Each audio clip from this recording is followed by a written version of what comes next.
Nous ne pouvons plus continuer à détruire notre planète. Nous ne pouvons plus continuer de sacrifier le bien-être des générations futures aux excès des générations d'aujourd'hui. Si 6 milliards d'humains vivaient comme nous, une seule planète Terre ne suffirait pas. Si tout le monde vivait comme les Français, il faudrait au minimum 3 planètes. Si tout le monde vivait comme aux États-Unis, ça nous prendrait l'équivalent de 5 terres. C'est l'avenir de l'humanité qui est en jeu. C'est la paix du monde qui est en péril. Aujourd'hui, 1% des humains s'approprient 86% des ressources planétaires. Il faut en finir avec l'illusion d'une croissance infinie dans un monde fini, et qu'il faut en finir avec ce culte du toujours plus, je dirais quelle que soit la couleur politique de cette croissance. Qu'il s'agisse d'une croissance bleue avec la droite ou le patronat, d'une croissance rose, rouge, verte ou orange. Mais nos dirigeants ne le comprennent pas. Ils sont pris dans une logique, qui est la logique économique actuelle, où chaque État devient une entité en guerre contre tous les autres États. Et si on continue comme ça, évidemment, eh bien on va heurter de plein fouet la limite que constituent les ressources naturelles, et nos sociétés s'effondreront dans le chaos.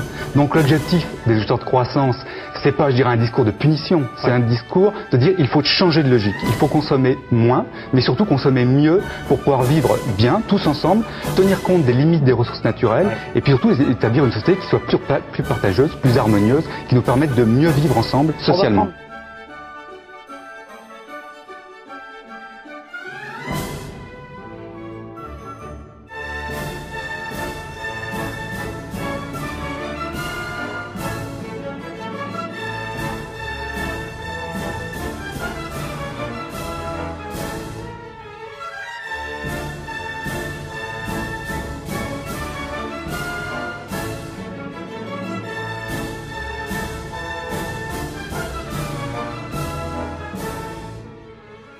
Ce n'est pas qu'un simple problème économique, c'est avant tout un problème de croyance. Et pour engager cette décroissance économique, il faudra avant tout s'extraire de cette croyance, de cette idéologie qui traverse aujourd'hui notre société.